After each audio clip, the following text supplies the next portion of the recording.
തുല്യമീ ജീവിതം വയലിൽ, പുല്ലിനു തുല്യമീ ജീവിതം വയലിൽ, പൂവെന്ന പോലിതു പൂക്കുന്നതുലകിൽ, പൂവെന്ന പോലിതു പൂക്കുന്നതുലകിൽ,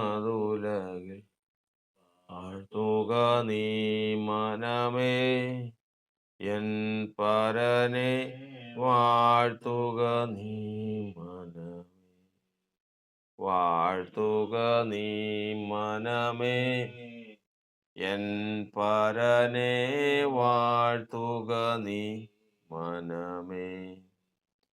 കർത്താവിൻ്റെ പരിശുദ്ധ നാമത്തിന് മഹത്വം ഉണ്ടാകുമാറാകട്ടെ. ഇന്ന് ഈ ഉപവാസ പ്രാർത്ഥനയിൽ സംബന്ധിക്കുന്ന എല്ലാവർക്കും ക്രിസ്തുയേശുവിൻ്റെ ധന്യമായ നാമത്തിൽ സ്നേഹവന്ദനത്തെ അറിയിക്കുകയാണ്. കർത്താവ് നമുക്ക് ഉപവാസത്തിനുള്ള അവസരവും മനസ്സൊരുക്കവും ആരോഗ്യവും തരിക എന്നുള്ളത് ദൈവത്തിൻ്റെ വരമാണ്. ഏറ്റവും ദൈവം സ്നേഹിക്കുന്ന ദൈവത്തിൻ്റെ ജനത്തിന് നൽകുന്ന ഒരു ഉപകാരമാണ് ഉപവാസം എന്ന് പറയുന്നത്. കാരണം കർത്താവിൻ്റെ വചനം 49 സങ്കീർത്തനത്തിൽ വായിക്കുന്നത് പ്രകാരമാണ്: അകൃത്യം എൻ്റെ കുതികാലിനെ പിന്തുടർന്ന് എന്നെ വളയുന്ന ദുഷ്കാലത്ത് ഞാൻ ഭയപ്പെടുന്നത് എന്തിന്? അപ്പോൾ ആ വചനത്തിൽ നിന്ന് നമുക്ക് അനവധി കാര്യങ്ങൾ ചിന്തിക്കേണ്ടതുണ്ട്. അനർത്ഥം, അകൃത്യം, കുതികാൽ, ദുഷ്കാലം എന്നീ പദങ്ങൾ അവിടെ ഏറ്റവും ശ്രദ്ധേയമാണ്. ആ വാക്യം നമുക്കൊന്ന് വായിക്കാം. 49-5 വാക്യം: അകൃത്യം എൻ്റെ കുതികാലിനെ പിന്തുടർന്ന് എന്നെ വളയുന്ന ദുഷ്കാലത്ത് ഞാൻ ഭയപ്പെടുന്നത്. മനുഷ്യൻ അകൃത്യം ചെയ്യും. അകൃത്യം ചെയ്യാതെ നീതി മാത്രം ചെയ്യുന്ന ഒരു മനുഷ്യനും യേശു ഒഴികെ ഈ ലോകത്തിലില്ല. എല്ലാ മനുഷ്യരുടെ ജീവിതം പരിശോധിച്ചാലും അവരിൽ അകൃത്യമുണ്ട്. അപ്പോൾ ഒരിക്കൽ ഒരാൾ ഇപ്രകാരം ചോദിച്ചു: പിറവിയിലെ മന്ദബുദ്ധിയായ ഒരു മനുഷ്യൻ, അതൊരു മാംസപിണ്ഡം മാത്രമാണ്, അതങ്ങനെ ഒരിടത്ത് കിടക്കും. അത് ചിന്തിക്കാനോ സംസാരിക്കാനോ പ്രവർത്തിക്കാനോ അതിന് കഴിവില്ല. അത് പാപം ചെയ്യുന്നത് എങ്ങനെയാണ്? അതിൽ പാപമുണ്ടെന്ന് പറയുന്നത് എങ്ങനെയാണ്? അതിന് എന്ത് പറയും? അതിനെന്താണ് ഉത്തരം? അതിനാണ് വചനം പറയുന്നത്: പിതാക്കന്മാരുടെ അകൃത്യം 3-ാമത്തെയും 4-ാമത്തെയും തലമുറ വരെ സന്ദർശിക്കുന്നതിനാണ് ദൈവം. അപ്പോൾ ഇനി മാംസപിണ്ഡമായിട്ട് മന്ദബുദ്ധിയായിട്ട് ആ മനുഷ്യൻ കിടക്കുന്നുണ്ടെങ്കിലും ആ മനുഷ്യന്റെ സിരകളിൽ രക്തം ഓടുന്നുണ്ട്. അതിനാലാണ് ആ മനുഷ്യൻ ജീവിക്കുന്നത്. ബോധമില്ലെങ്കിലും ജീവനുണ്ട്. ആ ജീവരക്തം അവന്റെ പിതാവിൽ നിന്ന് അവന് വന്നതാണ്. അത് അവന്റെ പിതാവിൽ നിന്ന് വന്നതാണ്. ഇതെല്ലാം വന്നുവിട്ടത് ഏകമനുഷ്യനായ ആദ്യത്തെ മനുഷ്യനായ ആദാമിൽ നിന്നാണ്. അതിൽ പാപമുണ്ട്.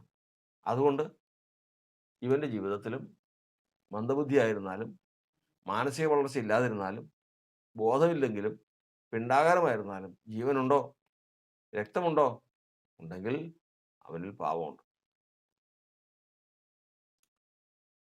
അത് നിശ്ചയമാണ്. അടുത്ത ഭാഗം: പാപമുണ്ട് എങ്കിൽ അല്ലെങ്കിൽ അകൃത്യമുണ്ട് എങ്കിൽ അവന് അതിൻ്റെ ശിക്ഷ ജീവിതത്തിൽ അനുഭവിക്കേണ്ടിയും വരും. അതെന്ന് വരും? ഏത് മനുഷ്യനും താൻ ചെയ്യുന്ന തെറ്റിന് ശിക്ഷ അനുഭവിക്കേണ്ടി വരും എന്നുള്ളത് ഉറപ്പ്. കാരണം പാപം ചെയ്യുന്ന ദേഹി മരിക്കും. കുറ്റം ചെയ്യുന്നതിന് ശിക്ഷയുണ്ട്. ഇത് രണ്ടും ഇല്ലാതെ ദൈവത്തിൻ്റെ നീതി ഈ ലോകത്തിൽ, പ്രപഞ്ചത്തിൽ സാധ്യമാകുകയില്ല. തെറ്റ് ചെയ്തവൻ ശിക്ഷ അനുഭവിച്ചേ പറ്റൂ. ഇരുട്ടും വെളിച്ചവും തമ്മിൽ വേർതിരിച്ച് നിർത്തണമെങ്കിൽ ഇല്ലായ്മയിൽ നിന്ന് ഇല്ലാത്തതിനെ ഉള്ളതുപോലെ വെളിപ്പാൻ കഴിവുള്ള ദൈവം വെളിച്ചത്തെയും ഇരുളിനെയും തമ്മിൽ വേർതിരിക്കുന്നത് ന്യായവിധിയിൽ കൂടിയാണ്. ന്യായം വിധിച്ചു കഴിയുമ്പോൾ ഇരുട്ടും വെളിച്ചവും തമ്മിൽ വേർപിരിഞ്ഞു. ഇരുട്ടിൻ്റെ പ്രവൃത്തികളും വെളിച്ചത്തിൻ്റെ പ്രവൃത്തികളും തമ്മിൽ വേർപിരിഞ്ഞു. ഇങ്ങനെയല്ലാതെ ഈ പ്രപഞ്ചത്തെ നിലനിർത്താൻ സാധിക്കില്ല. അത് ചിന്തിക്കുന്നവർക്ക് അത് വിശദമായിട്ട് അത് ഗ്രഹിക്കേണ്ടത് തന്നെയാണ്. ഏറ്റവും ശ്രേഷ്ഠമാണ് ആ പഠനം. എന്തിനു വേണ്ടി കർത്താവ് ഒരു തെറ്റ് ചെയ്താൽ ശിക്ഷിക്കുന്നു? എന്തിനു വേണ്ടിയിട്ട് അവന് അത്രയും വലിയൊരു ശിക്ഷ വന്നു? മുതലായിട്ടുള്ള കാര്യങ്ങളെല്ലാം നമ്മൾ സൂക്ഷ്മമായിട്ട് നമ്മൾ പഠിച്ചു ചെല്ലുമ്പോൾ കാര്യം മനസ്സിലാകുന്നത് എങ്ങനെയാണ്? ഇരുട്ടിൽ നിന്ന് വെളിച്ചം ഉദിക്കട്ടെ എന്ന് അരുളിച്ചത് ദൈവം.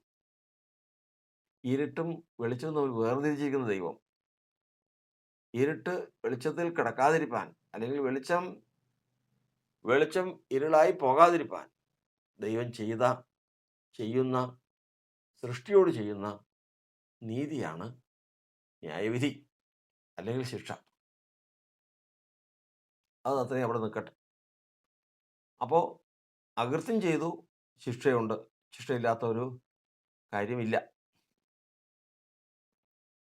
മൂന്നാമത്തെ കാര്യം, ഈ ശിക്ഷ എന്ന് വരും? അവിടെയാണ് നമ്മൾ വായിച്ചു കേട്ടത്, ദുഷ്കാലത്ത് വരും. ദുഷ്കാലം എന്ന് പറയുന്ന ഒരു കാലമുണ്ട്. ഏതാണ് ആ ദുഷ്കാലം? മനുഷ്യന് ദുഷ്കാലമുണ്ട്, നല്ല കാലമുണ്ട്. അകൃത്യം എൻ്റെ കുതികാലിനെ പിന്തുടർന്ന് എന്നെ വളയുന്ന ദുഷ്കാലം. തെറ്റ് ചെയ്താൽ ആ സമയത്ത് തന്നെ, അകൃത്യം ചെയ്താൽ ആ സമയത്ത് തന്നെ ദൈവം അതിനുള്ള ശിക്ഷ അവിടെ നിന്ന് അയക്കും. ശിക്ഷ അവിടെ നിന്ന്, സ്വർഗത്തിൽ നിന്ന് അതിന് വിധി അയക്കും. അപ്പോൾ ഏത് ശിക്ഷയ്ക്ക്? നമുക്ക് നമ്മുടെ രാജ്യത്തെ ഭരണഘടനയിൽ എഴുതിയിട്ടുണ്ട്. എന്ത് ശിക്ഷ? മറ്റൊരാളെ കൊലപാതകം ചെയ്താൽ അതിനുള്ള ശിക്ഷ, മറ്റൊരാളെ ആക്ഷേപിച്ചാൽ അതിനുള്ള ശിക്ഷ, മറ്റൊരാളുടെ നഷ്ടപ്പെടുത്തിയാൽ അതിനുള്ള ശിക്ഷ. ഇങ്ങനെ ഭരണഘടന എന്ന് പറയുന്നത് ശിക്ഷാവിധിയുടെ വലിയൊരു എണ്ണം തികഞ്ഞതാണ്. അതായത് നമ്മൾ എബ്രായ ലേഖനത്തിൽ നമ്മൾ പഠിക്കുന്നത്, ഏത് തെറ്റിനും, ചെറുതും വലുതുമായിട്ടുള്ള എല്ലാ തെറ്റുകൾക്കും അതിൻ്റെതായ ശിക്ഷയുണ്ട്. ഈ ശിക്ഷ എന്ത് ചെയ്തിരിക്കുന്നു? 149 സങ്കീർത്തനം വായിക്കുന്നത്, എഴുതിയിരിക്കുന്ന ശിക്ഷ അവരുടെ മേൽ നടത്തേണ്ടതിന് തന്നെ. ശിക്ഷ എന്ത് ചെയ്തിരിക്കുന്നു? എഴുതിയിരിക്കുന്നു. പുസ്തകത്തിലുണ്ട്, ഭരണഘടനയിലുണ്ട്. ഈ രാജ്യത്തിന് ഒരു ഭരണഘടന ഉണ്ടെന്നുള്ളത് നമുക്കറിയാം, കോൺസ്റ്റിറ്റ്യൂഷൻ. അത് പഠിക്കണവരുണ്ട്. ഇതുപോലെ തന്നെ ദൈവം തൻ്റെ രാജ്യത്തിനും ഒരു ഭരണഘടനയുണ്ട്. അതാണ് തൻ്റെ പുസ്തകം. ഈ പുസ്തകത്തിനകത്ത് ഓരോ ചെറിയ തെറ്റുകൾക്കും വലിയ തെറ്റുകൾക്കുമുള്ള ശിക്ഷാവിധി എഴുതി വെച്ചിട്ടുണ്ട്. അത് നടത്തിയാൽ മതി.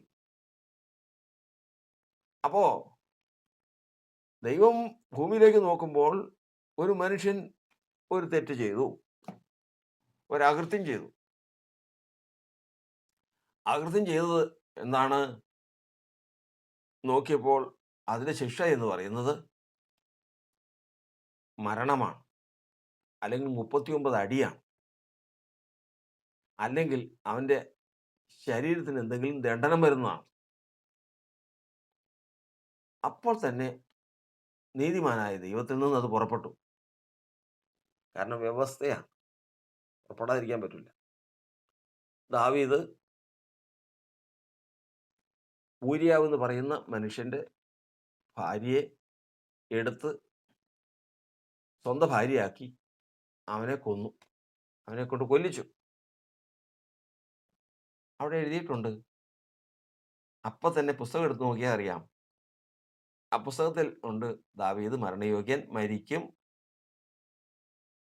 അവൻ മരണം പുറപ്പെട്ടു. മരണം അവിടുന്ന് പുറപ്പെട്ടു. പക്ഷേ ഇത് ചെയ്തതിന്റെ പിറ്റേ ദിവസം അവനെ കൊല്ലാൻ പറ്റില്ല. അന്ന് തന്നെ അവനെ ഇല്ലാതാക്കാൻ പറ്റില്ല. ദൈവത്തിന്റെ നീതി എന്ന് പറയുന്നത് സമയം വെച്ചിട്ടുണ്ട്. ആ സമയത്തിനാണ് പറയുന്നത് ദുഷ്കാലം. അതുകൊണ്ടാണ് സഭാപ്രസംഗിയുടെ പുസ്തകത്തിൽ നമ്മൾ പഠിക്കുന്നത്, ദുഷ്പ്രവൃത്തിക്കുള്ള ശിക്ഷാവിധി തൽക്ഷണം വെളിപ്പെടായികയാൽ മനുഷ്യർ ദോഷം ചെയ്യാൻ ധൈര്യപ്പെടുന്നു. പലർക്കും അതൊരു വളമാണ്. ഞാനിപ്പോൾ ഇത്രയെല്ലാം ചെയ്തിട്ടും എനിക്കെതിരെ ഒരു ദോഷവും വരുന്നില്ലല്ലോ, ഞാൻ എന്തെല്ലാം ചെയ്തു. അതൊക്കെ ഒരു മിടുക്കായിട്ട് തൻ്റെ സാമർഥ്യമായിട്ട് കണക്ക് കൂട്ടി മുമ്പോട്ട് പോകുന്നവരാണ് വളരെ പേര്. എന്നാൽ ദൈവത്തിന്റെ വചനം പറയുന്നത് ദുഷ്പ്രവൃത്തിക്കുള്ള ശിക്ഷ തൽക്ഷണം വെളിപ്പെടുന്നില്ല. പക്ഷേ ശിക്ഷ പുറപ്പെട്ടു കഴിഞ്ഞു. ശിക്ഷ പുറപ്പെട്ടു കഴിഞ്ഞു. ആ ശിക്ഷ ഇനി ഇവിടെ എത്തണം. ആ ഒരു കാലഘട്ടം മനുഷ്യന് കൊടുത്തിട്ടുണ്ട്. അത് എത്തുന്നത് ദുഷ്കാലത്തായിരിക്കും. അതുപോലെ തന്നെ ദാവീദ് തെറ്റ് ചെയ്തു, അവിടുന്ന് ശിക്ഷ പുറപ്പെട്ടു. ഇനി മാറ്റമൊന്നുമില്ല. ഇനി അത് ഇവന്റെ മേൽ വന്ന് എത്താവുന്ന കാലം മാത്രമേ ഉള്ളൂ. ശൗലും തെറ്റ് ചെയ്തു, ദൈവത്തോട് അതിക്രമം ചെയ്തു, ശിക്ഷ പുറപ്പെട്ടു. ശിക്ഷ പുറപ്പെട്ടു. അവനെ രാജ്യത്വത്തിൽ നിന്ന് നീക്കി. അവൻ ചെയ്ത തെറ്റിന് അവൻ മരണശിക്ഷ അനുഭവിക്കണം. രണ്ടുപേരും മരണയോഗ്യരാണ്. ദൈവത്തോട് അതിക്രമം ചെയ്ത ശൗലും ദൈവത്തെ നിരസിച്ച് പാപം ചെയ്ത ദാവീദും രണ്ടുപേരും ശിക്ഷാർഹരാണ്, തെറ്റ് ചെയ്തവരാണ്. അവർക്കുള്ള ശിക്ഷ അവിടെ നിന്ന് പുറപ്പെട്ടു കഴിഞ്ഞു. എവിടെ നിന്ന്? ദൈവത്തിന്റെ നീതിയുള്ള ന്യായപ്രമാണത്തിൽ നിന്ന് ശിക്ഷ പുറപ്പെട്ടു കഴിഞ്ഞു. അടുത്തതാണ് ഏറ്റവും വലിയ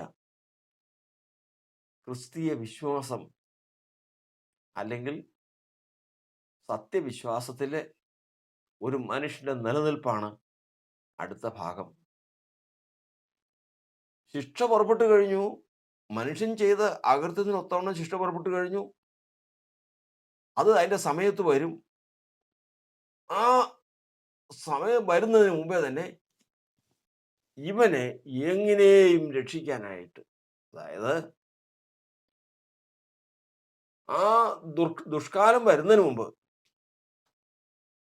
ആ ന്യായവിധി ഇവന്റെ മേൽ വരുന്നതിന് മുമ്പ് ഇവനെ എങ്ങനെയും രക്ഷിപ്പാൻ ദൈവം ശ്രമിക്കുക. ദൈവം അവനെ ഏതെങ്കിലും തരത്തിൽ അതിലേക്ക് നേരെ ചെന്ന് പെടാതെ വണ്ണം ദൈവം ഇവനെ മാനസാന്തരപ്പെടാൻ ശ്രമിക്കുക. ദാവീദ് ഇത് ചെയ്തതിൽ പിന്നെ ദൈവം അവന് സ്വസ്ഥത കൊടുത്തിട്ടില്ല. ദൈവത്തിന്റെ സ്നേഹം നോക്കണം. ഒരു മനുഷ്യനോടുള്ള ദൈവത്തിന്റെ സ്നേഹം നമ്മൾ മനസ്സിലാക്കണം. തെറ്റ് ചെയ്തു, അതിന് ശിക്ഷയുണ്ട്, അത് എഴുതി വെച്ചിട്ടുണ്ട്, അത് പുറപ്പെട്ടു കഴിഞ്ഞു, മാറ്റമൊന്നുമില്ല. പക്ഷെ ഇവിടെ എത്താൻ ഒരു സമയമുണ്ട്. ആ സമയം എന്ന് പറയുന്നത് ദുഷ്കാലമാണ്. അതിനൊരു പീരീഡ് ഉണ്ട്. അത് എത്തുന്നതിന് മുമ്പ് തന്നെ കർത്താവ് ഇങ്ങ് എത്തി. കർത്താവ് എത്തിയതിന് ശേഷം ഏത് വിധേനയും ഇവനെ ഈ ന്യായവിധിയിൽ നിന്ന് രക്ഷിക്കണം. ദൈവം ശ്രമിക്കാൻ തുടങ്ങി. ആദ്യമേ തന്നെ ഉണ്ടല്ലോ, ആദ്യം ദാവീദിനോട് ചെയ്തത് ദുർവർത്തമാനമാണ്. ദാവീദ് ഈ പാപം ചെയ്തതിൽ പിന്നെ ഒരു നല്ല വർത്തമാനം കേൾക്കാനില്ല. ഏതെങ്കിലും തരത്തിലുള്ള ദുർവർത്തമാനമേ ഉള്ളൂ. കേൾക്കുമ്പോൾ ദുഃഖം കൊണ്ട് ഹൃദയം തകർന്നു പോകത്തക്ക തരത്തിലുള്ള വാക്കുകളാണ് ദൂതായിട്ട് കേൾക്കുന്നത്. അത് നമ്മൾ പിന്നീട് വായിക്കുന്നുണ്ട്. മാനസാന്തരപ്പെട്ട് കഴിഞ്ഞപ്പോഴത്തേക്കും, ക്രമീകരണം പ്രാപിച്ചപ്പോഴേക്കും ദാവീദ് പ്രാർത്ഥിക്കുന്ന പ്രാർത്ഥന, കർത്താവേ, സന്തോഷവും ആനന്ദവും എന്നെ കേൾക്കുമാറാക്കണമേ. അപ്പൊ നാളുകളായി ഈ പ്രവൃത്തി ചെയ്തത് പിന്നെ ദൈവത്തെ നിരസിച്ച് ഈ പ്രവൃത്തി ചെയ്തതിൽ പിന്നെ ഈ മനുഷ്യൻ സ്വസ്ഥത എന്ന് പറഞ്ഞത് അനുഭവിച്ചിട്ടില്ല. എന്താ കാരണം? ദൈവം സ്വസ്ഥത കൊടുക്കുന്നില്ല. ഒരു കാഴ്ച കാണുന്നുണ്ടെങ്കിൽ ഹൃദയം തകർന്നു പോകുന്ന ഒരു കാഴ്ചയാണ് കാണുന്നത്. ഒരു ശബ്ദം കേൾക്കുന്നുണ്ടെങ്കിൽ, ഒരു വാർത്ത ആരെങ്കിലും കൊണ്ടുപോകുന്നുണ്ടെങ്കിൽ, താൻ അപമാനിക്കപ്പെടുന്നതും വേദനപ്പെടുന്നതും തകർന്നു പോകുന്നതുമായ വാർത്ത കേൾക്കുന്നത്. ദിനം പ്രതി ദിനം പ്രതി എന്തിനു വേണ്ടിയിട്ടാ? കർത്താവ് ഓർപ്പിക്കുക. കർത്താവ് ഓർപ്പിക്കുക. എന്തിനു വേണ്ടിയിട്ട്? ദാ നീ ചെയ്ത തെറ്റിന്റെ ശിക്ഷ മരണം അവിടുന്ന് പുറപ്പെട്ടു കഴിഞ്ഞ് എത്തും. ഇങ്ങോട്ട് എത്തും. അതെത്തി നിന്റെ ജീവിതത്തിൽ നീ അതിനെ അടിപെട്ട് പോയി കഴിഞ്ഞാൽ ഇല്ലാതെയായി പോകും. അതിനു മുമ്പേ നീ ആ വരുന്ന ശിക്ഷയിൽ നിന്ന് മാറണം. ഇതിനു വേണ്ടിയിട്ടാ. മാറില്ല. ശത്രുവാണെങ്കിൽ നോക്കിയിരിക്കുകയാണ്. എന്താ? ഈ മരണം ഇവന്റെ മേൽ വരണം. ദാവീദ് മരിക്കണം. ദാവീദ് ഇല്ലാതെയാകണം. ദൈവത്തിന്റെ പദ്ധതി പൊളിക്കണം. ശത്രു ഇത് കരുതിക്കൂട്ടി ഇവൻ മാനസാന്തരം ഇല്ലാതെ നടത്തിക്കൊണ്ടിരിക്കുക.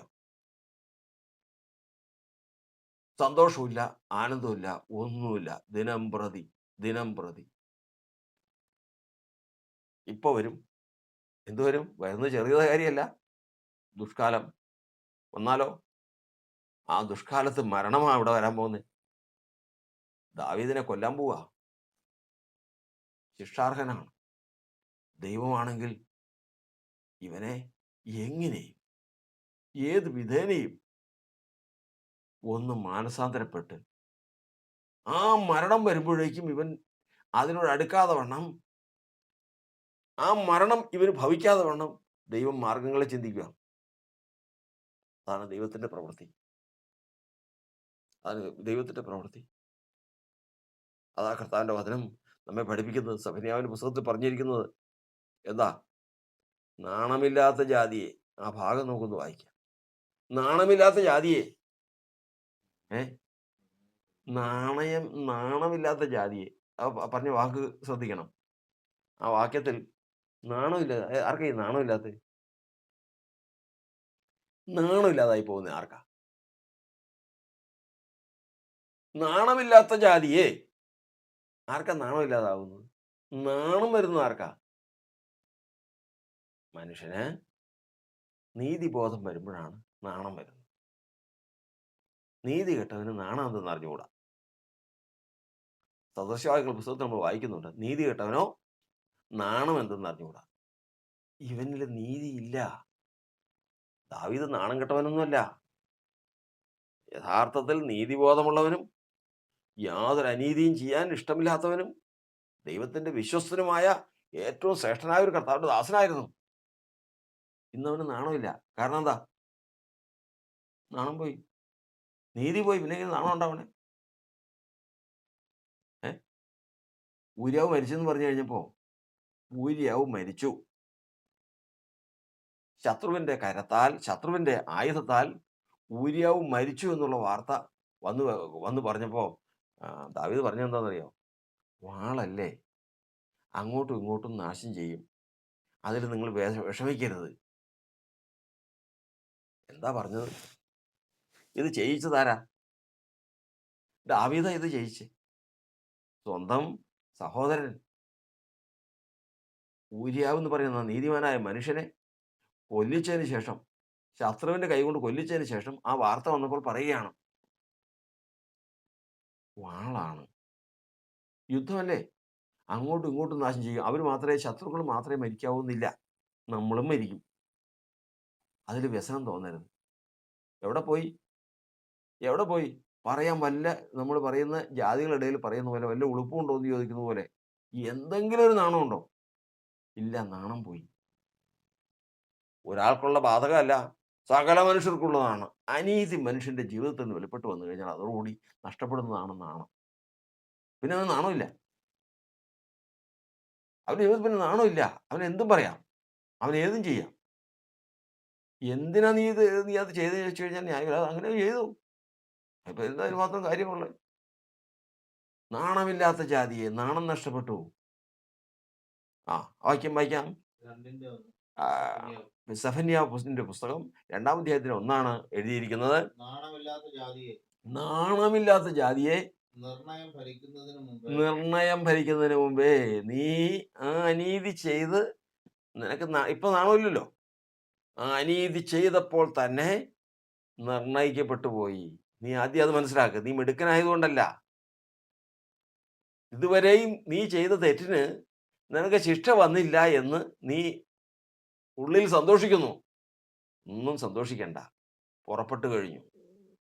നീ ചെയ്ത തെറ്റിന് എത്രമാത്രം ആഴമുണ്ടോ, കാഠിന്യമുണ്ടോ, അതിന് തക്കവണ്ണം ന്യായവിധി അവിടെ നിന്ന് പുറപ്പെട്ടു കഴിഞ്ഞു. അത് മരണമായാലും, അംഗഭംഗമായിരുന്നാലും, അപമാനമായിരുന്നാലും, നിന്ദയായിരുന്നാലും, രോഗമായിരുന്നാലും, പീഡയായിരുന്നാലും, എന്തായിരുന്നാലും അവിടെ നിന്ന് പുറപ്പെട്ടു കഴിഞ്ഞു. ഒരു കുറവുമില്ലട്ടോ. ദൈവം അങ്ങനെ കുറയ്ക്കുന്നവനല്ല. ദൈവത്തിന്റെ നീതിയുടെ പുസ്തകത്തിൽ കൃത്യമായിട്ട് എഴുതിയിട്ടുണ്ട് ഓരോരുത്തരുടെയും ഓരോ ലംഘനങ്ങൾക്കും. വായിക്കുന്ന പോലെ ഓരോ ലംഘനങ്ങൾക്കും തക്കതായ പ്രതിഫലം കൊടുക്കുന്നവനാണ് ദൈവം. ഇവിടെ പറയുകയാണ്, നാണമില്ലാത്ത ജാതിയെ നിർണയം ഫലിക്കുന്നതിന് നിർണയം കൊണ്ട് മരണം പുറപ്പെട്ടിട്ടുണ്ട് അവിടുന്ന്. ദാവീദേ, നീ സന്തോഷിക്കൊന്നും വേണ്ട, നീ ജയിച്ചെന്നും വിചാരിക്കണ്ട, കാര്യം നേടിയെന്നും വിചാരിക്കണ്ട. പുറപ്പെട്ടു കഴിഞ്ഞു, നിർണയം പുറപ്പെട്ടു കഴിഞ്ഞു. നീതിയുടെ പ്രമാണത്തിൽ നിന്ന് മരണം പുറപ്പെട്ടു കഴിഞ്ഞു.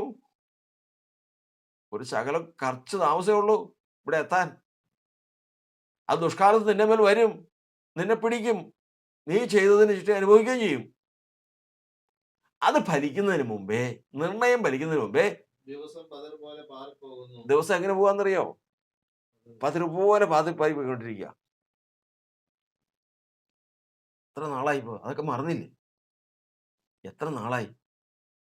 പണ്ട് എന്തൊക്കെയോ സംഭവിച്ചു എന്ന് വിചാരിച്ച് എപ്പോഴും അത് നോക്കിയിരിക്കണം.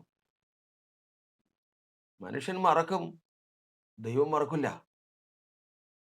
മനുഷ്യൻ മറക്കും, ദൈവം മറക്കില്ല. ദിവസം പതിർ പോലെ പാറിക്ക് പോയിക്കൊണ്ടിരിക്കുന്നു. ശിക്ഷ ഇപ്പെങ്ങെത്തും, നിർണയം ഇപ്പെങ്ങെത്തും.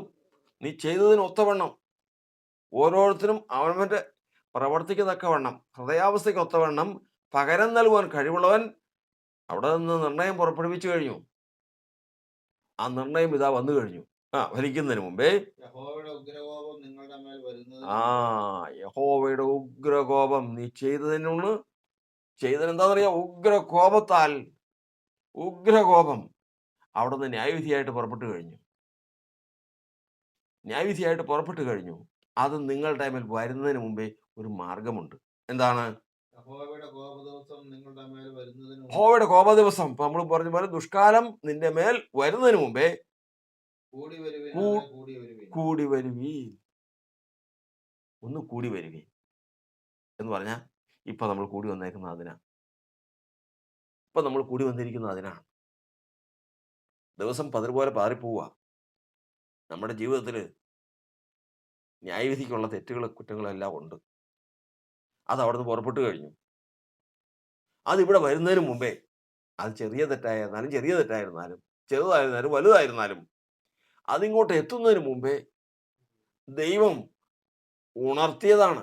എന്ത്? കൂടി വരുവീൻ, ഒരു ഉപവാസം പരസ്യം ചെയ്യുവീൻ, കൂടി വന്ന് തങ്ങളുടെ തെറ്റുകളെ ഏറ്റുപറ, തങ്ങളുടെ കുറ്റങ്ങളെ ഏറ്റുപറ. ലംഘനം മറയ്ക്കുന്നവന് ശുഭം വരികയില്ല, ഏറ്റുപറഞ്ഞ് ഉപേക്ഷിക്കുന്നവന് കരുണ ലഭിക്കും. ഏറ്റുപറ, കൂടി വാ. നിർണയം ഫലിക്കുന്നതിന് മുമ്പേ കൂടി വരുവീൻ. കർത്താവിന് സ്തോത്രം. ഈ ഇത്രയായിട്ട് വല്ല മാറ്റമുണ്ടോ? ഒരു മാറ്റവും ഇല്ല, യാതൊരു മാറ്റവും ഇല്ല. ഒടുവിൽ നാഥാൻ പ്രവാചകനെ അയക്കുകയാണ്. എന്താണെന്നറിയാമോ? എന്തെല്ലാം നഷ്ടപ്പെട്ടു എന്നറിയാമോ? പാപത്തോടു കൂടി എന്തെല്ലാം നഷ്ടപ്പെട്ടു? യഹോവേ, മനസ്സൊരുക്കമുള്ള ആത്മാവിനാൽ എന്നെ താങ്ങണമേ. നിർമ്മലമായൊരു ഹൃദയം എന്നിൽ സൃഷ്ടിക്കണമേ. രക്ഷയുടെ സന്തോഷം തിരികെ തരണമേ. അധരങ്ങളെ തുറക്കണമേ. യാഗങ്ങളിൽ പ്രസാദിക്കണമേ. ഇതെല്ലാം നഷ്ടപ്പെട്ടതാ. ഇതെല്ലാം നഷ്ടപ്പെട്ടതാ. ഇത്രയായിട്ടും അറിഞ്ഞിട്ടില്ല. എന്തൊക്കെ? നിർമ്മലമായൊരു ഹൃദയം എന്നിൽ സൃഷ്ടിക്കണമേ. ഹൃദയത്തിന്റെ നൈർമല്യം പോയി. സ്ഥിരമായൊരു ആത്മാവിനെ, സ്ഥിരതയുടെ ഒരു ആത്മാവിനെ എനിക്ക് തരണം. സ്ഥിരത പോയി. മനസ്സൊരുക്കമുള്ള ആത്മാവിനെ എന്നെ താങ്ങണമേ. മനസ്സൊരുക്കം ഉള്ള ആത്മാവില്ല. എൻ്റെ അധരത്തെ തുറക്കണമേ. ദൈവം അധരത്തെ തുറന്നാൽ പ്രത്യേകത എന്താ? ഇതെല്ലാം ഓരോന്ന് ശുശ്രൂഷിക്കേണ്ടതാ. ദൈവം അധരത്തെ തുറന്നാലേ ദൈവത്തിന്റെ വചനം ശുശ്രൂഷിക്കാൻ പറ്റുള്ളൂ. ദൈവം ഒരാളുടെ അധരത്തിൽ കൂടി സംസാരിക്കണമെങ്കിൽ ദൈവം അധരം തുറക്കണം. ദൈവം എങ്ങനെ അധരം തുറക്കും? എഹെസ്കേൽ 3-ാം അധ്യായത്തിൽ എഴുതിയിരിക്കുന്നത്, ഞാൻ നിന്നോട് സംസാരിക്കുമ്പോൾ ഞാൻ നിന്റെ അധരത്തെ തുറക്കും.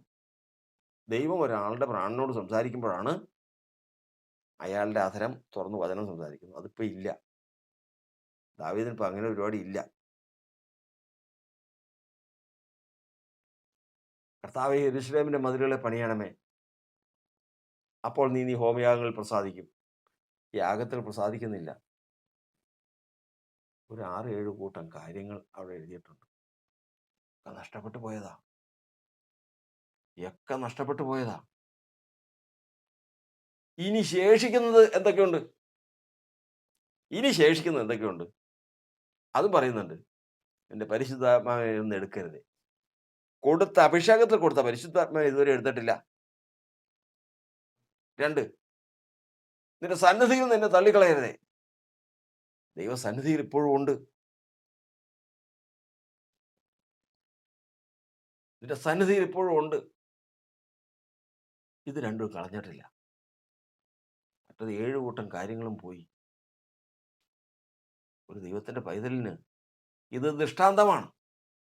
ഓർക്കണം, ഹൃദയത്തിന്റെ നിർമ്മലത. ഹൃദയത്തിന്റെ നിർമ്മലത. ഹീസോപ്പ് കൊണ്ട് എന്നെ കഴുകണം. അത് പോയി. മനസ്സൊരുക്കമുള്ള ആത്മാവ് അത് പോയി. സ്ഥിരതയുടെ ആത്മാവ് അത് പോയി. രക്ഷയുടെ സന്തോഷം ഇല്ല. അധരം തുറക്കണമേ. അധരം തുറക്കുന്നില്ല. കർത്താവ് സംസാരിക്കാതെ അധരം തുറക്കാൻ പറ്റുമോ? പറ്റില്ല. യാഗത്തിൽ പ്രസാദിക്കണമേ. മനസ്സൊരുക്കുള്ള ആത്മാവിനെ തരണമേ. യാഗത്തിൽ പ്രസാദിക്കുന്നില്ല. ഇങ്ങനെ ആയിരിക്കുന്ന സമയമാണ്. 2 കാര്യം ശേഷിക്കുന്നുണ്ടെന്ന് പറഞ്ഞല്ലോ. ഏതൊക്കെയാ? പരിശുദ്ധാത്മാവിനെ എടുത്തിട്ടില്ല, സന്നിധിയിൽ തള്ളിക്കളഞ്ഞിട്ടുമില്ല. 2 കാര്യം. 2 കാര്യം ഇനി നിൽക്കുന്നുണ്ട്.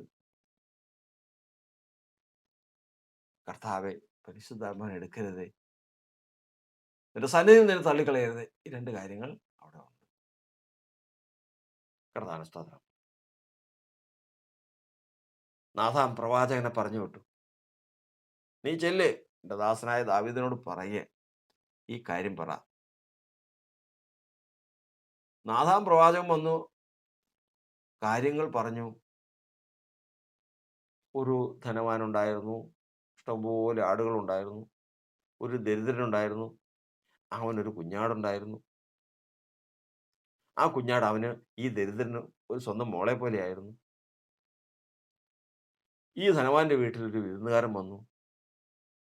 ആ വിരുന്നുകാരൻ വന്നപ്പോൾ ധനവാൻ തൻ്റെ കുടുംബത്തിൻ്റെ വീട്ടിലുണ്ടായിരുന്ന അത്രയും ആടുകളിൽ നിന്ന് ഒരെണ്ണത്തിനെ എടുത്ത് വിരുന്നുകാരന് ഭക്ഷണമായി കൊടുക്കാതെ ഈ ദരിദ്രന്റെ വീട്ടിൽ ചെന്ന് അവന്റെ ആടിനെ എടുത്തുകൊണ്ട് വന്ന് പാകം ചെയ്ത് വഴിപോക്കിന് കൊടുത്തു. ഇത്രയും വരെ കേട്ടിരുന്നു. ഉടനെ തന്നെ ദാവീദ് എഴുന്നേറ്റു. ആരായിരുന്നാലും ആ ചെയ്തവൻ മരണയോഗ്യനാണ്. ആരായിരുന്നാലും ആ ചെയ്തവൻ മരണയോഗ്യനാണ്. അത്രയും മതി. അത്രയും മതി. കാരണം കർത്താവിന്റെ വചനം ദാവീദ് തന്നെ പ്രകാരം പറയുന്നുണ്ട്, അന്തർഭാഗത്തിലെ സത്യമല്ലോ നീ ഇച്ഛിക്കുന്നു. നഷ്ടപ്പെട്ടു പോകാത്ത ഒരു സത്യം അന്തർഭാഗത്തുണ്ട്. അതൊന്ന് ഉണർത്തിക്കൊണ്ട് വരാൻ വേണ്ടിയിട്ടാ കർത്താവ് ആളെ പറഞ്ഞു വിട്ടത്. കർത്താവിന് സ്തോത്രം. എന്തിനു വേണ്ടിയിട്ട്? എന്തിനു വേണ്ടിയിട്ട്? ഇന്ന് ആ വാക്ക് പറഞ്ഞില്ല എങ്കിൽ, ഈ അന്തർഭാഗത്തിലെ സത്യം ഉണർന്നില്ലെങ്കിൽ സംഭവിക്കുന്നതെന്നറിയാമോ? സംഭവിക്കുന്നത് ദൈവസന്നിധിയിൽ നിന്ന് തള്ളിക്കളയും, പരിശുദ്ധാത്മാവിനെ എടുക്കും, ദുഷ്കാലം വരും, മരണം വരും, ദാവീദിനെ കൊണ്ടുപോകും. ഈ 3 കാര്യങ്ങൾ സംഭവിക്കുന്നതിന് മുമ്പേ തന്നെ ദൈവം തൻ്റെ ദാസനെ പറഞ്ഞുവിട്ട് അവൻ്റെ പരമാർത്ഥ മനസ്സിനെ ഉണർത്തി. ആരായാലും അവൻ മരണയോഗ്യൻ. അപ്പോൾ തന്നെ പ്രവാചകൻ പറഞ്ഞു, വേറെ ആരുമല്ല, ആ ആള് നീ തന്നെയാ. നീ ഹിത്യനായ ഉരിയാവിൻ്റെ ഭാര്യ എടുത്തതിന് ശേഷം അവനെ ശത്രുവിൻ്റെ വാൾ കൊണ്ട് കൊല്ലിക്കുമാറാക്കിയില്ലേ? ചെയ്തില്ലേ? നിന്റെ ഭവനത്തെ വാൾ വിട്ട് മാറില്ല, നീ മരണയോഗ്യനാണ്. ഉടനെ തന്നെ ദാവീദ് പറഞ്ഞു, ഞാൻ തെറ്റ് ചെയ്തിരിക്കുന്നു, എൻ്റെ ദൈവമായ യഹോവയോട് പാപം ചെയ്തിരിക്കുന്നു. കർത്താവിന് സ്തോത്രം. ദൈവം വിടുതൽ കൊടുത്തു. ദൈവം വിടുതൽ കൊടുത്തു. തീർന്നിട്ടില്ല. മറ്റത് പുറപ്പെട്ടത് മടങ്ങി പോകുന്നില്ല. അത് വരും. അതുകൊണ്ടാ പറഞ്ഞത്, നാണമില്ലാത്ത ജാതിയെ നിർണയം ഫലിക്കുന്നതിന് മുമ്പേ, യഹോവയുടെ കോപദിവസം വരുന്നതിന് മുമ്പ്, ഇതാ ദിവസം പതിർ പോലെ പോയിക്കൊണ്ടിരിക്കുക, കൂടി വരുവീൻ, മാനസാന്തരപ്പെടുവീൻ. കാരണം ന്യായവിധി വരുന്നതിന് മുമ്പേ തന്നെ ഇവിടെ ദാവീദിന് നാണം വന്നു. അനീതിയിൽ രസിച്ചിരുന്ന സമയത്ത് നിന്ന് മാറി ഇന്ന് ദാവീദിന് നാണം വന്നു. യോ, ഞാൻ ചെയ്തതെന്താ? ഞാൻ യഹോവയോട് പാപം ചെയ്തിരിക്കുന്നു.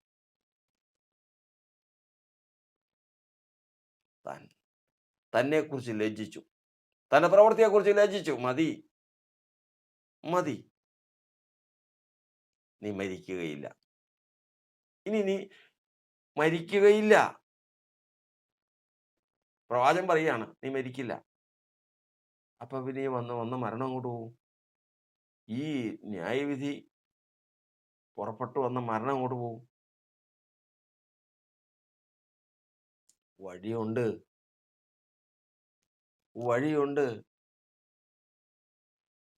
ദാവീദ് രക്ഷപ്പെട്ടു, മരണം അതിൻ്റെതായ വഴിക്ക് വന്നു. നാളുകൾ കഴിഞ്ഞു, സമയമായി, ദുഷ്കാലത്തിന്റെ സമയമായി. രാജകൊട്ടാരത്തിൽ നിന്ന് ഇറങ്ങി ഓടേണ്ട സന്ദർഭം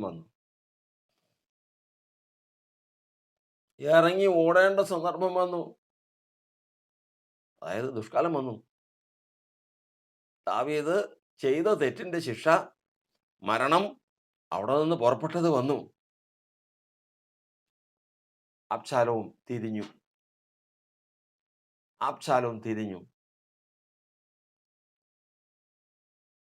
അഹീത്തോഫേൽ എന്ന മന്ത്രി തിരിഞ്ഞു. കൂടെ ഉണ്ടായിരുന്നവർ അനേകർ തിരിഞ്ഞു. ഓടുകയല്ലാതെ നിവർത്തിയില്ല. ഓടി. പക്ഷെ മരണം പോവോ? മരണമൊന്നും പോവില്ല.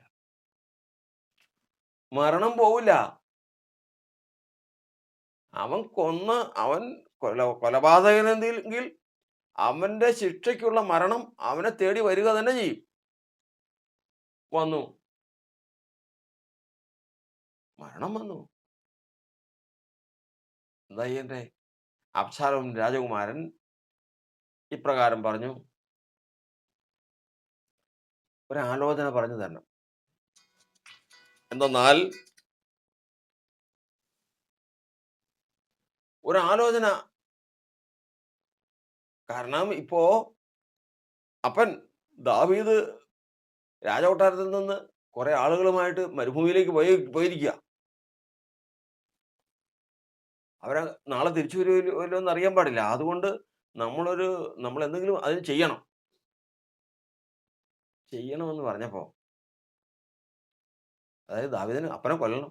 ദാവീദിനെ കൊല്ലണം. കാരണം വന്നിരിക്കുന്നത് ആരാന്നറിയോ? മരണമാ വന്നിരിക്കുന്നത്. ദാവീദ് ചെയ്ത തെറ്റിന്റെ മരണമാ വന്നിരിക്കുന്നത്. തെറ്റിന്റെ ശിക്ഷയാ വന്നിരിക്കുന്നത്. അബ്ശാലോം ആലോചന പറയാൻ പറഞ്ഞു. 2 പേര് പ്രധാനപ്പെട്ട ആലോചനക്കാരുണ്ട് അവിടെ. ഒന്ന് അഹീത്തോഫേൽ, മന്ത്രി. അഹീത്തോഫേൽ ആരാന്നറിയാവോ? അഹീത്തോഫേൽ എന്ന് പറഞ്ഞാൽ അവൻ എന്തെങ്കിലും ഒരു ആലോചന പറഞ്ഞാൽ ദൈവം ആലോചന പറയണ പോലെ ഇരിക്കും. ദൈവത്തിന്റെ ആലോചനയ്ക്ക് ഭംഗം വരുമോ? ഇല്ല. മാറ്റം വരുമോ? ഇല്ല. വ്യത്യാസം വരുമോ? ഇല്ല. അത് പറഞ്ഞാൽ അതുപോലെ തന്നെയാ. അതുപോലെയാ അഹീത്തോഫേലിന്റെ ആലോചന. അതുപോലെ വേറൊരാളുണ്ട്, ഹൂശായി എന്ന് പറഞ്ഞ ഒരാളുണ്ട്. അദ്ദേഹം ആലോചനക്കാരനാണ്.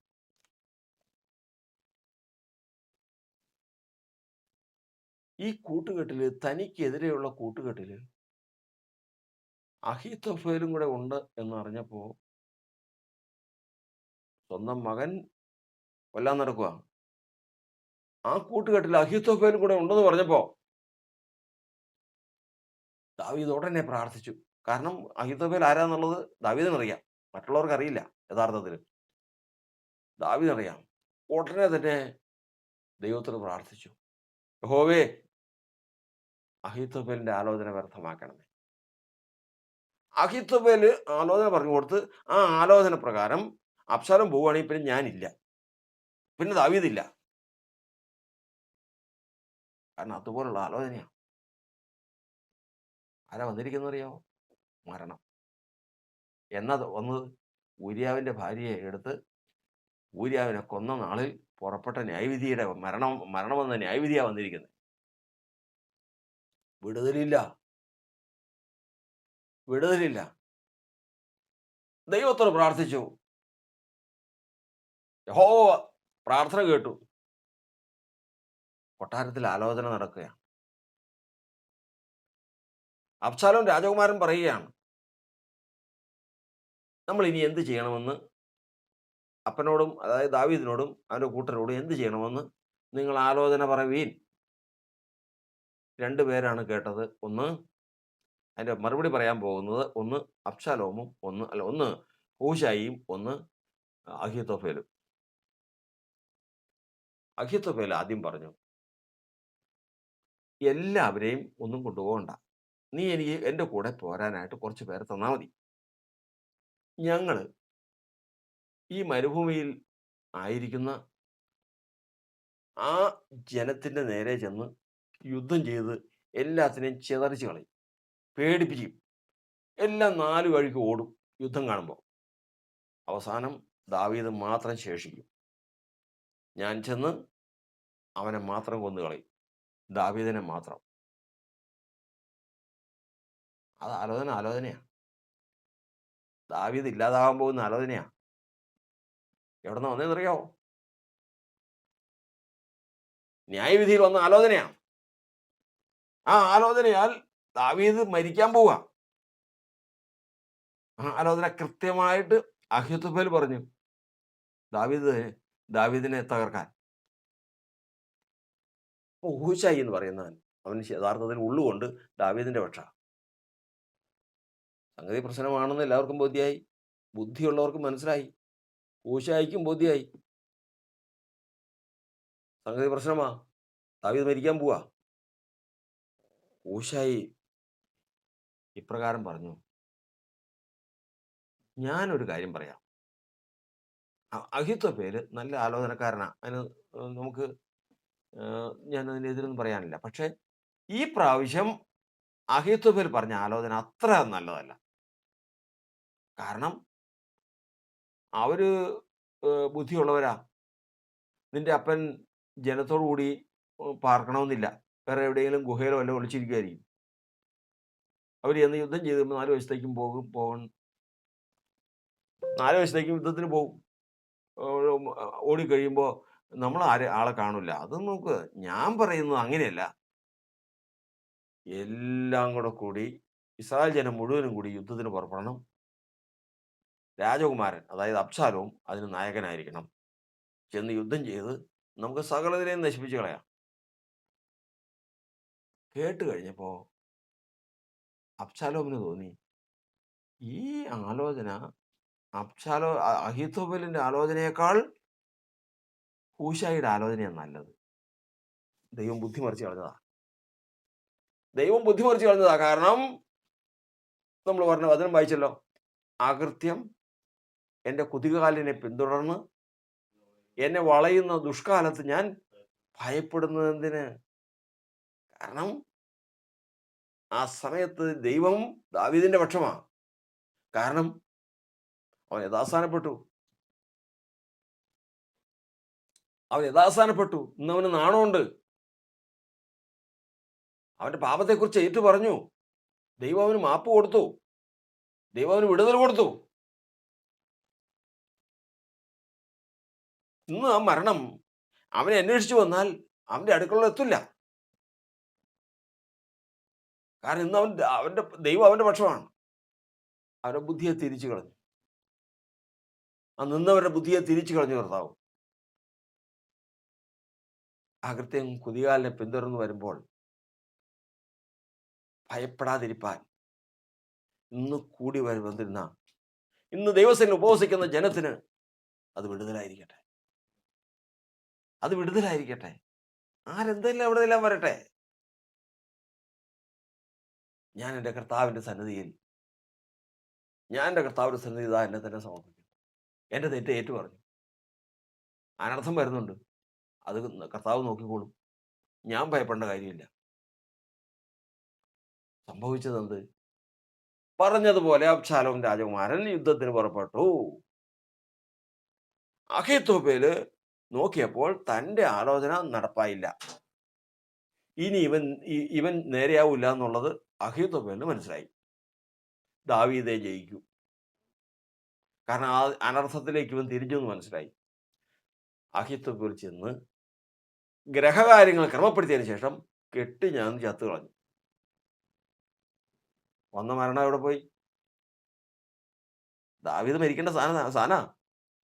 ആ ദാവീദ് ഇവന്റെ ആലോചന കേട്ട് അബ്ശാലോം പ്രവർത്തിച്ചെങ്കിൽ മരിച്ചു പോകുമായിരുന്നു. ദാവീദിനെ കൊല്ലുമായിരുന്നു. ആ സ്ഥാനത്ത് അഹീത്തോഫേൽ മരിക്കേണ്ടി വന്നു. അതെങ്ങനെ മരണം? ഹീനമായ മരണം. തൂങ്ങിച്ചത്, ശ്വാസം മുട്ടി ചത്തു പോകുന്ന ഒരവസഹീനമായ ഒരു മരണത്തിലേക്ക് അഹീത്തോഫേൽ പോയി. അവന്റെ ജീവിതം അതോടെ അവസാനിച്ചു. യുദ്ധത്തിന് പോയവനോ, അവൻ പടയിൽ ദാവീദിന്റെ ചേവകരാൽ പട്ട് അവനും മരിച്ചു. അബ്ശാലോമും മരിച്ചു. തിരിഞ്ഞുപോയ വഴി, അകൃത്യം എൻ്റെ കുതികാലിനെ പിന്തുടർന്ന് എന്നെ വളയുന്ന ദുഷ്കാലത്ത് ഞാൻ ഭയപ്പെടുന്നത് എന്തിന്? ഞാൻ ഭയപ്പെടേണ്ട കാര്യമില്ല. അതിനു മുമ്പേ ഞാൻ ക്രമീകരിക്കേണ്ട കാര്യങ്ങൾ ക്രമീകരിച്ചാൽ മതി. ആ ക്രമീകരണത്തിനാണ് നമ്മൾ ഇന്ന് അടുത്ത് വന്നിരിക്കുന്നത്. ആ ക്രമീകരണത്തിനാണ് ഇന്ന് നമ്മൾ മുട്ടുകളെ മടക്കിയിരിക്കുന്നത്. ഉപവാസവും പ്രാർത്ഥനയുമായി മുട്ടുകളെ മടക്കിയിരിക്കുന്നത് അതിനു വേണ്ടിയിട്ടാണ്. ശിക്ഷ നമ്മൾ എല്ലാവർക്കും, ചെയ്ത തെറ്റിന് ശിക്ഷ എല്ലാവർക്കും ഉണ്ട്. പക്ഷേ പെരുവെള്ളം കവിഞ്ഞു വരുമ്പോൾ, അതായത് ന്യായവിധി വരുമ്പോൾ, അത് നിന്റെ അടുക്കളയോട് എത്തില്ല. ഇത് നിമിത്തം ഓരോ ഭക്തനും കണ്ടെത്താകുന്ന കാലത്ത് യഹോവയോട് പ്രാർത്ഥിക്കും. കണ്ടെത്താവുന്ന ഒരു കാലമുണ്ട്. മരണം അങ്ങ് വന്നതിന് ശേഷം കണ്ടെത്താമെന്ന് വിചാരിക്കണ്ട. കണ്ടെത്താവുന്ന ഒരു സമയമുണ്ട്. ഇന്ന് കണ്ടെത്താവുന്ന കാലമാണ്. അകൃത്യത്തിന്റെ കാലം എത്തിയിട്ടില്ല. അന്ന് ന്യായവിധി എത്തും. എല്ലാവർക്കും അവരവരുടേതായ പാപത്തിനുള്ള ശിക്ഷ വരും. അന്ന് ഭയപ്പെടാതെ ജീവിക്കാൻ ഇന്നേ ഉടയവനെ കണ്ടെത്താം. ഇന്നേ ഉടയവനുമായിട്ട് ചേരാം.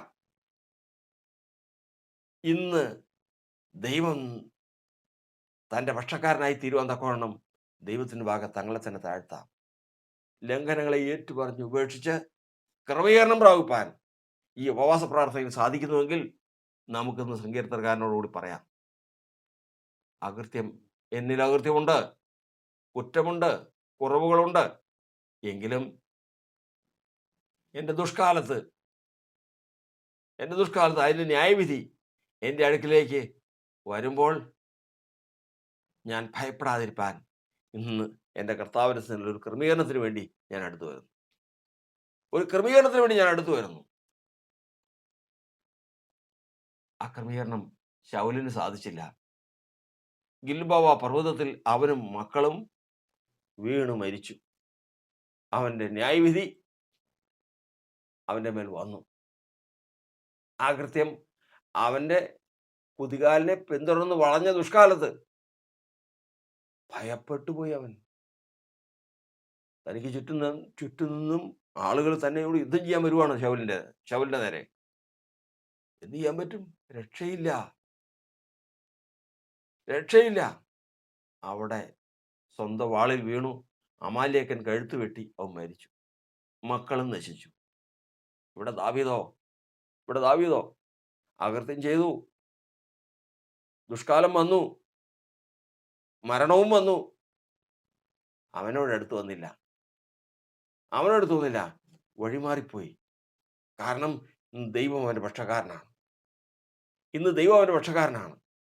മരണം അബ്ശാലോമിലേക്ക് പോയി, അവനെ കൊന്നു. അഹീതോഫേലിലേക്ക് പോയി, അവനെ കൊന്നു.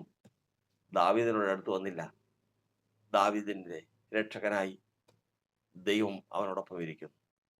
ഇന്ന് ഈ പ്രാർത്ഥനയിൽ സംബന്ധിക്കുന്ന ഏവരുമായുള്ളവരെ, ദൈവം നമ്മുടെ പക്ഷക്കാരനായിരുന്നു നമുക്ക് ദുഷ്കാലത്ത് വരാനിരിക്കുന്ന എല്ലാ അനർത്ഥങ്ങളും അപകടങ്ങളും തരണം ചെയ്യുവാൻ തക്കവണ്ണം, സകല ദുർവിധിയും ന്യായവിധിയും തരണം ചെയ്യുവാൻ തക്കവണ്ണം കർത്താവ് നമ്മുടെ പക്ഷക്കാരനായിരിക്കട്ടെ. നമുക്ക് പ്രാർത്ഥിക്കാം. ഓർക്കണം, നാണമില്ലാത്ത ജാതിയെ നാളുകൾ പതിർപോലെ പറന്നു പോകുന്നു. നിർണയം ഫലിക്കുന്നതിന് മുമ്പേ കൂടി വരുവീൻ. യഹോവയുടെ ഉഗ്രകോപം നിങ്ങളുടെ മേൽ വരുന്നതിന് മുമ്പേ കൂടി വരുവീൻ. ആ സമയത്ത് നമുക്ക് ഭയപ്പെട്ട് നശിക്കാനല്ല, പിന്നെയോ അങ്ങനെ വളയുന്ന ദുഷ്കാലത്ത് ഞാൻ ഭയപ്പെടുന്നത് എന്തിന്? ധൈര്യമായിട്ട് നമുക്ക് ചോദിക്കാം. പരിശുദ്ധനായ ദൈവമേ, സ്വർഗസ്ഥ പിതാവേ, കർത്താവ് ഞങ്ങൾക്ക് നൽകി തന്ന വചനത്തിനായി സ്തോത്രം. കർത്താവ് ഞങ്ങൾക്ക് തന്ന എല്ലാ അനുഗ്രഹങ്ങൾക്കുമായി സ്തോത്രം. കർത്താവെ, ഞങ്ങളുടെ മേൽ അകൃത്യം അനർത്ഥം വരുന്നതിന് മുമ്പേ തന്നെ ദിവസം പതിർപോലെ പാറിപ്പോകുന്നു. നിർണയം ഫലിക്കുന്നതിന് മുമ്പേ, ദൈവത്തിൻ്റെ കോപം വരുന്നതിന് മുമ്പേ ഞങ്ങൾ ദൈവത്തിൻ്റെ പക്ഷക്കാരായി, ദൈവം ഞങ്ങളുടെ പക്ഷക്കാരായി നിന്ന് കർത്താവിനെ കണ്ടെത്താവുന്ന കാലത്ത് കണ്ടെത്തി, കർത്താവെ, പെരുവെള്ളം അടുത്തു വരുമ്പോൾ, ന്യായവിധി അടുത്തു വരുമ്പോൾ ഞങ്ങളോട് അടുക്കാതെ വണ്ണം, സകല മരണവും സകല ദുർവിധിയും ഞങ്ങളെ വിട്ട് മാറിപ്പോകത്തക്കവണ്ണം കർത്താവ് ഞങ്ങളുടെ പക്ഷക്കാരായിരിക്കട്ടെ. പ്രാർത്ഥിക്കാം. ഹല്ലേലൂയ. സ്തോത്രം പിതാവേ. സഭയെ ഓർക്കണമേ, സഹോദരങ്ങളെ ഓർക്കണമേ, ജനത്തെ ഓർക്കണമേ, ദേശത്തെ ഓർക്കണമേ, ഭവനങ്ങളെ ഓർക്കണമേ. സ്തോത്രം ചെയ്തു പ്രാർത്ഥിക്കാം. സ്തോത്രം ചെയ്തു.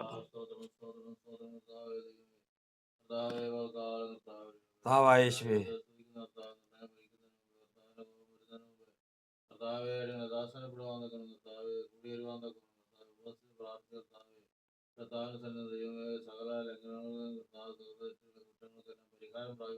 സഹായിക്കണമേ.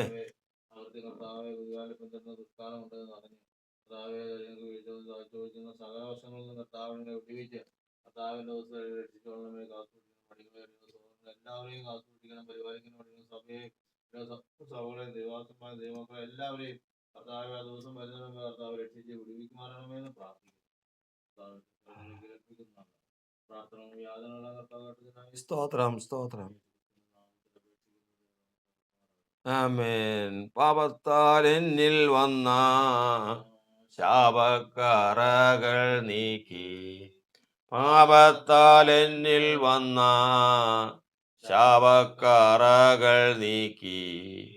ശോഭിത നീതി വസ്ത്രം